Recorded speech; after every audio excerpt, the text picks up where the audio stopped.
It is I, Evan Walden, here with a Resident Evil 9 review.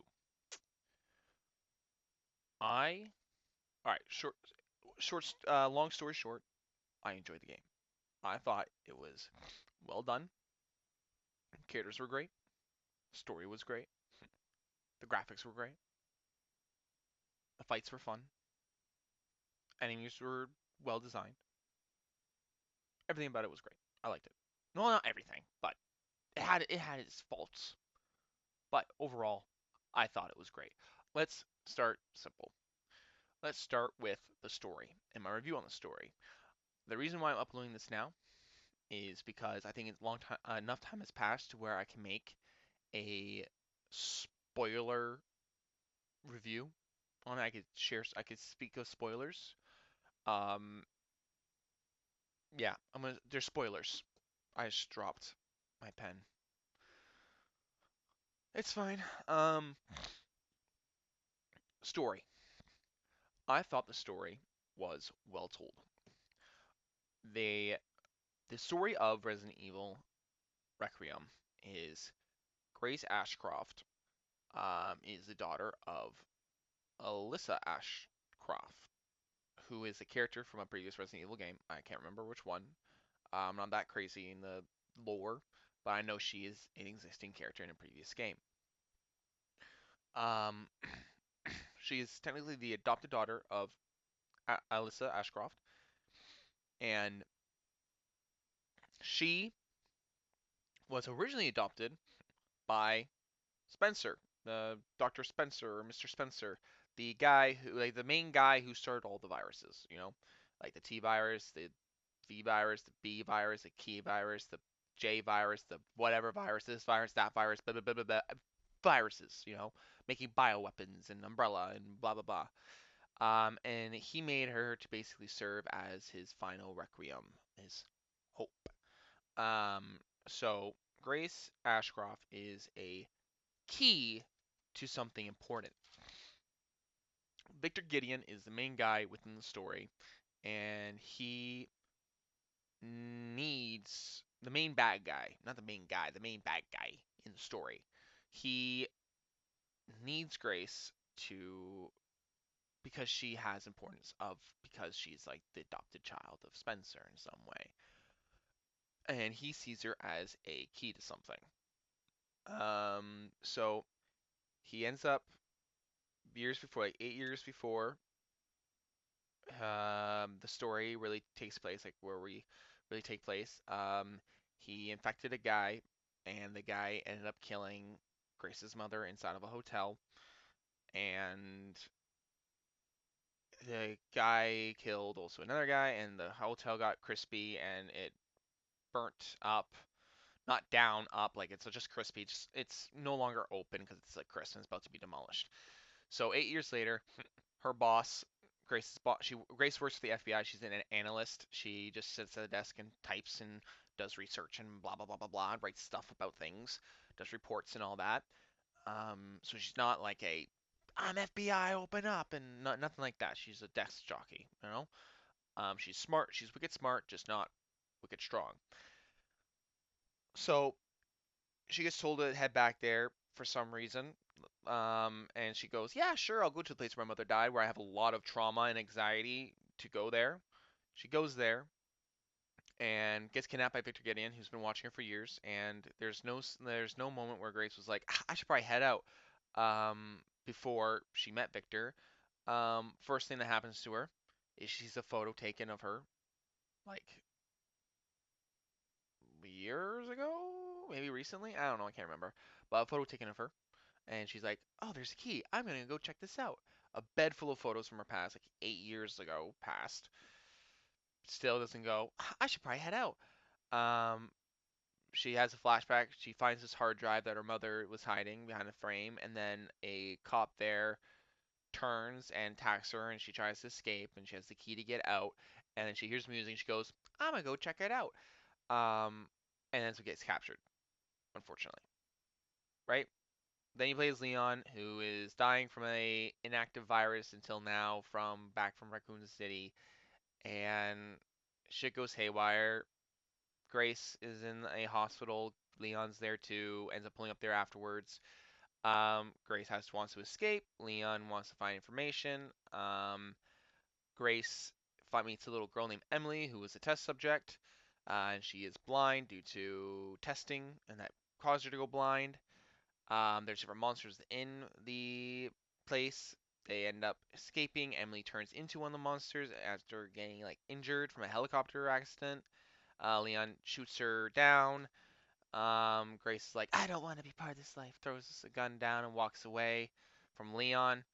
And then she gets meets Victor, and he's like, "Yo, you should come with me. Also meet Zeno, the clone of Wesker." And she's like, "Holy shit, I'll go with you guys." And they go to Raccoon City. Then he plays Leon. Long story short, nostalgia. You fight Victor, and then the good ending. Leon gets cured. Emily survives because she gets cured because she wasn't actually killed because you didn't hit any of her vitals. And hurrah, everything is good. Happy ending. I thought the story was well done. If you want to play for yourself, please do. I'm not gonna go too much more into detail about it because that's the best. That's the best you're gonna get. Um, but there's factors in the story that I thought were dumb. For example, Grace's boss going, "Hey, you're an analyst.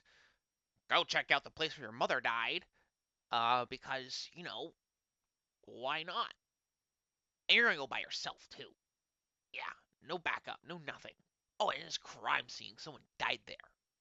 Yeah, good luck." Like, the main villain was him. Let's be honest. The main villain was him in the story. So there's some gaps within it, I will say.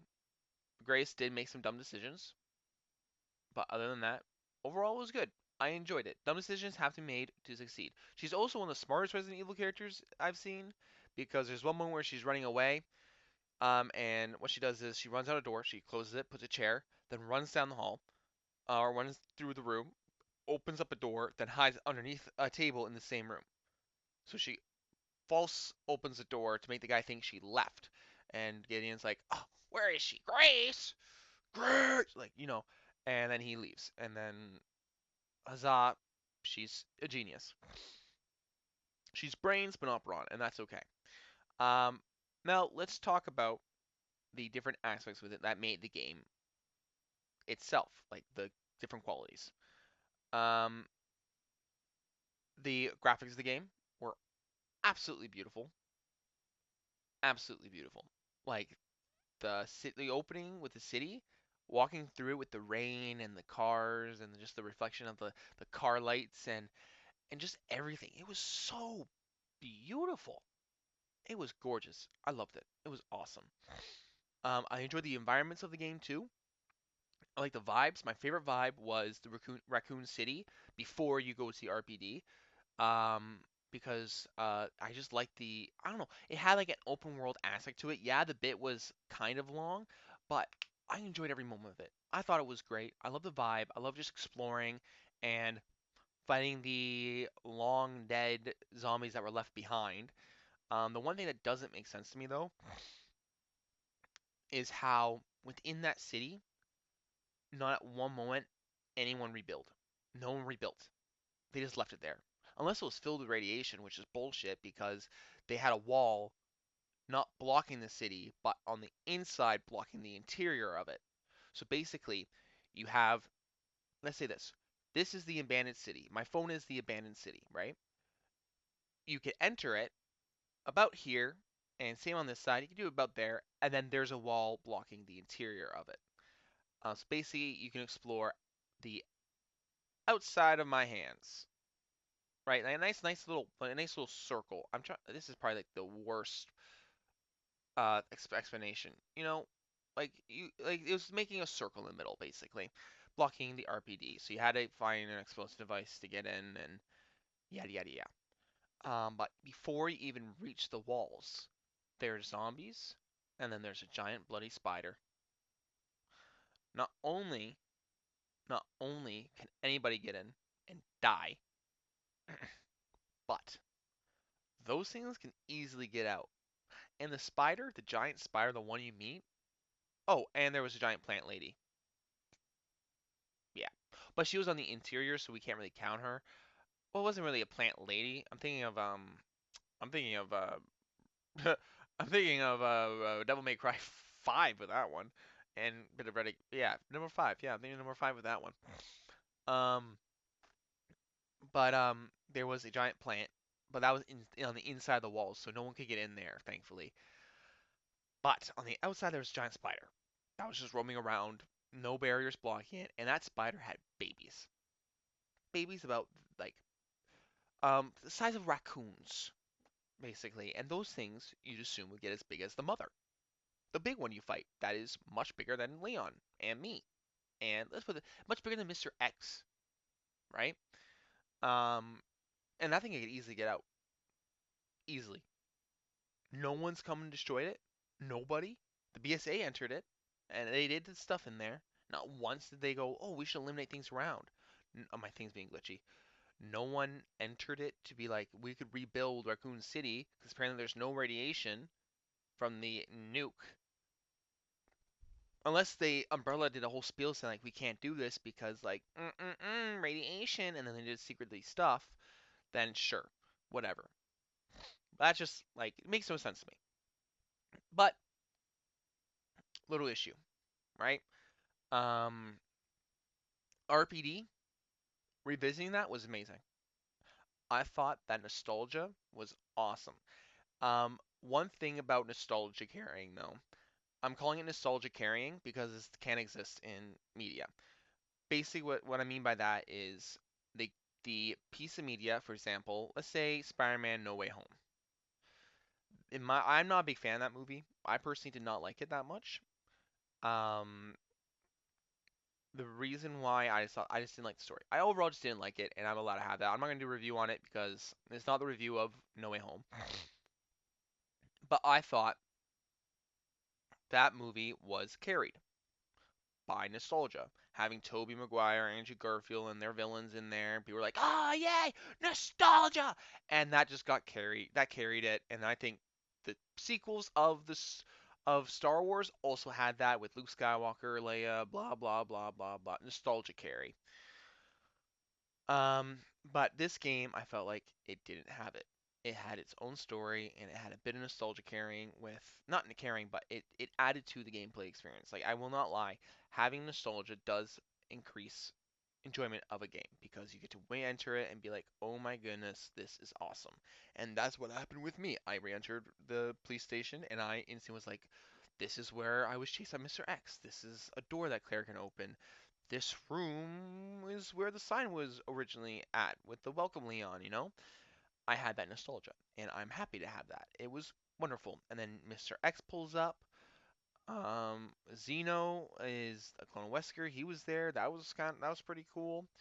They had a lot of stuff in there that I thought like it was great. It's a good thing. Um, and it's also a good thing that the game wasn't carried by that nostalgia. It had its own value, a great story, great gameplay. It was wonderful. Um, now, what else am I saying? The locations. Already talked about locations basically. What do I want to talk about next? Regarding regarding like details in the game on release had like one glitch I encountered, and it was with the gun, right? Like the strapped guns, like the shotgun and the sniper rifle, because Leon will put it on his back and the strap be across his chest. You know how you carry a gun on your back with a strap. But it was a glitch where the top of I could try to show you the best. The top of the strap where it connects to the gun, like up here, um, there was a gap there, like it wasn't connected. And when you brought out the gun, you hold the gun like so, and then it would have its strap would be like fully erected, like behind Leon. Like it would be holding it like this, and then the strap would be just erected, like full erection. It was hilarious. That was the only glitch I encountered. Um, and I thought for on a release game, like that's pretty good. Like, there's been worse states of games, like for example, Cyberpunk. That game on release was horrifically glitchy. It was bad. But this game, it had that one thing, and they already worked on updating it, I'm pretty sure, because they had a recent announcement where they're working on these glitches. And that is wonderful. I'm happy about that. But that was the only thing I encountered, and it was such a small detail that I didn't really care. The boss fights, the enemies. Start with the enemies first. I thought it was well done in the first area with the hospital, where if you kill a zombie, it's dead for the rest of the game. Like you go, if you killed everyone, let's say there's the left wing and the right wing, the left wing and the right wing. If you killed every zombie in the right wing, later on, like when before leaving it, if you go through the right wing again, all of them would be cleared. So with Grace, I sneak past all of them, and then when you play as Leon, where you can explore the whole hospital and you kill every zombie, you go back as Grace, you're running around like nothing happened. You're like, oh wow, where's the zombies at? They're all fucking dead. Who came through here? Fucking well, Leon, no shit, but they were all gone, and they won't respawn. It's not like Resi One where you kill a zombie and then you return to it. You return to that room and there's the zombies back. Like there's two zombies. No, one that zombie died. It was dead. Right? They're not magically gonna have 50 more staff members in the area. Dead. It was dead. Gone. Kaputzed. And I thought that was well done. Um, and I thought the design of Ryu's Zombie was really cool. Some in the hospital were reused assets, like reused models, and obviously a lot of them in the abandoned Raccoon City were reused models, which is fine. That's happens in every video game. I'm not complaining about that. But they did have a lot of unique looking zombies within the hospital, such as the two singing ladies. They looked completely different from each other. The chef, very unique looking character. The maids, they were reused assets, but they looked unique. A lot of them looked very different from each other, and I thought that was well done, and I enjoyed that. That was great. The boss battles I thought were well done. I enjoyed playing them, but one thing that I did notice I didn't like, or I didn't like the feeling, or I felt, was they were very watered down versions of previous boss battles, such as Hunk was a watered down version of Krauser from Resi 4. Um, Mr. X fight is a watered down version of you can part two of Krauser fight or the original Mr. X fight. How intense that one was! That one was awesome. Um, like there was just like each boss fight felt very watered down or just nothing special. Like there's nothing new from it. Like I've done this before. For example, the plant is I can say it's very similar to the crab. The only difference is like crab within Resident Evil 5 that you fight on that platform. That like you get the legs and it falls down. You put a grenade in its mouth and it blows up. The reason I'm saying that is the only difference is that you shoot different parts and the plant doesn't move left and right. My hair's being weird. Fix, fix, fix. Ooh, fix. Oh gosh, this is not fixing well. Okay, it's fixed. But that's fine. Like little things. I still enjoyed the game. I thought it was great. Um, Finally, all right, two little last little things. The gameplay. I thought the gameplay was well done. Leon felt awesome. Each animation was nice. Some were it was more reuse animations than Resi 4 had, but little problem. Like it felt crisp. The gameplay was amazing. The how he held the gun when you come back from a roundhouse and he did one hand like kind of recovering like bam, bam like it was cool. Grace enjoyed the gameplay. Wonderful. The cameras. You have the option within the game to pick first person or third person mode. Naturally, Grace is first person and Leon is third person.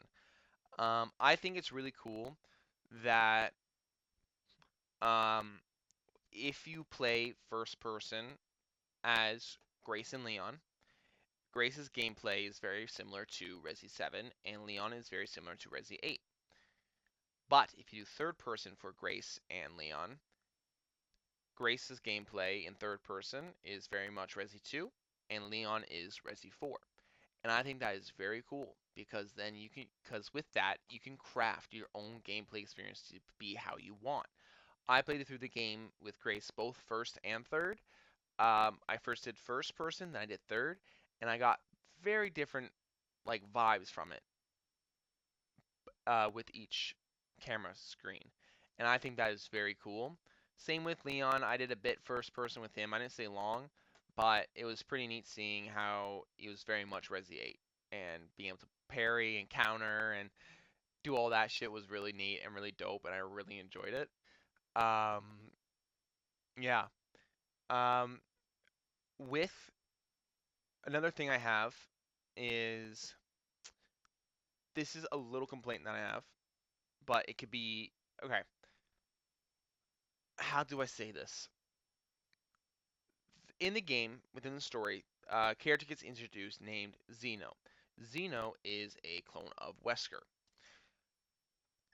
He has the same powers, same type of personality, dripped out as well. The only main difference about him and Wesker is that Wesker wore black, he wears white. They are very dope looking, and or he's very dope looking, and I was excited to be like, oh shit, Leon's gonna see. We could finally see if like Leon was able to beat would be, like a Wesker Leon fight. That would have been so sick. I was so hyped. But within the story, Grace, okay, they saw Grace as a key for a thing called Elpis, which was underneath Raccoon City, and that's why they blew it up because they were trying to hide. Umbrella was trying to hide it or some shit like that. Um, but she opens up Elpis, and she Xeno walks up and takes one and goes, "Get ready to see my full power," and into his own neck. But guess what? It was a cure. Next thing you know, Victor Gideon pulls up and chops off Xeno's head, and you never get to fight Xeno. This is a small complaint for me, but it can lead to a bigger one if this isn't the path they take. If this is the end for Xeno's story, big complaint, big complaint. But if Xeno returns, small complaint. And what I mean by that is post credits, the Umbrella team, army, or whatever, pull up and they pick up something and they pick up the camera, looking at something, like looking at you, and you're the thing they're holding, which I assume is Xeno's head. And they take the head, and we don't know what they're going to do with it. My assumption is if they either do a Chris DLC or in Resi 10 you play as Chris, which I hope they do. That'd be dope. I would love to get Chris in like main character Chris in a new game with Resi 4 type of gameplay. Um, and you fight Xeno. Small complaint. If Xeno doesn't pull up again, big complaint. I'm upset.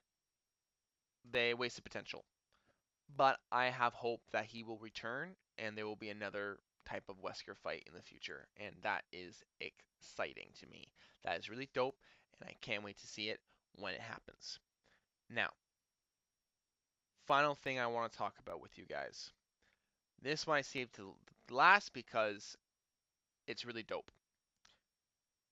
Grace Ashcroft's actress, Angela, I'm probably gonna mess up her last name, bear with me. Angela St. Albana.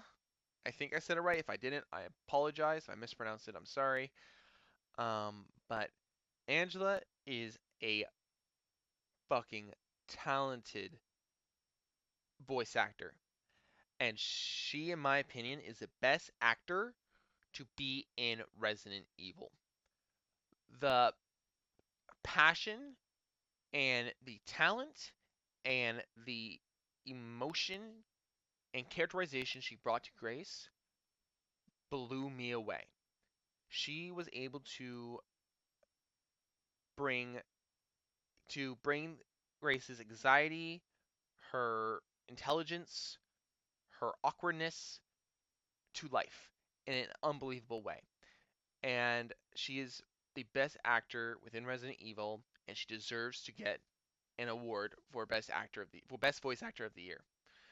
Um, she instantly became one of my favorite voice actors in the world, and she deserves to get more roles after this. Like I want to see her in everything. She is very talented, and I'm glazing her to holy hell because I was just impressed. I saw the potential within the trailers, or I heard the potential in the trailers with like how she responded to Leon, showing when she first met Leon, and they showed that interaction. I thought it was well done. but it really showed when it was a flashback in the hotel when when her mother dies, and how at the start she's like a mother-daughter relationship, like she's calm, she's just locked into her work, and then something happens, she's like a blackout. Oh no, power outage. Who cares? And her mom's like, we gotta go. And she's like, Mom, what are you doing? Calm down. Like, no, we gotta go. I have my gun out. She's like, oh shit, okay. And she's going, and she's talking to the hotel guy, and she's so calm. Then he dies, and her level from calm and a little bit worried turns into this. And then they get away, her and her mom, and then her mom's talking to her, calming her down. So she comes back to here ish, and then her mom gets killed, and she ramps up to there in the fear, and that performance is just well done. And when Emily was getting shot when she turned, just what she brought to the table was just impressive. And it was a great experience.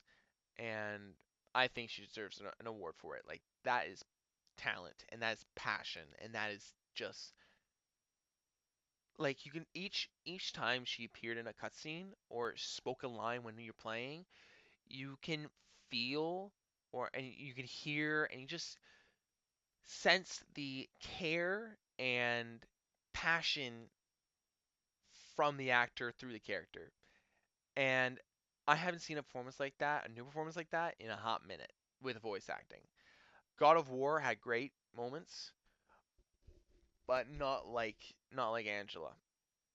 It was incredible. She's like it was pretty great. Like Last of Us, like Ashley Johnson and Troy Baker in Last of Us, fucking well done. Arkham series, well done. Like there's some great talent there. Like there's just and like it was just such a well done performance. Like I can't stop glazing. Like I was so impressed by it, and it's something that like if you are inspiring to be a voice actor or an actor in some way, Angela Saint Albana is someone to look up to. Like holy, like she's incredible. Like incredible talent, and she deserves to be get an award for it. Like straight up. Anyways, that is my review of Resident Evil 9. I overall, I'll give it a 8.5 out of 10 stars. I really enjoyed the game. It had much replay potential. I'm gonna do a third playthrough soon, by myself, of course, 'cause I did the second one by myself. I'm gonna do the third one by myself. I really enjoy it, and I think it's.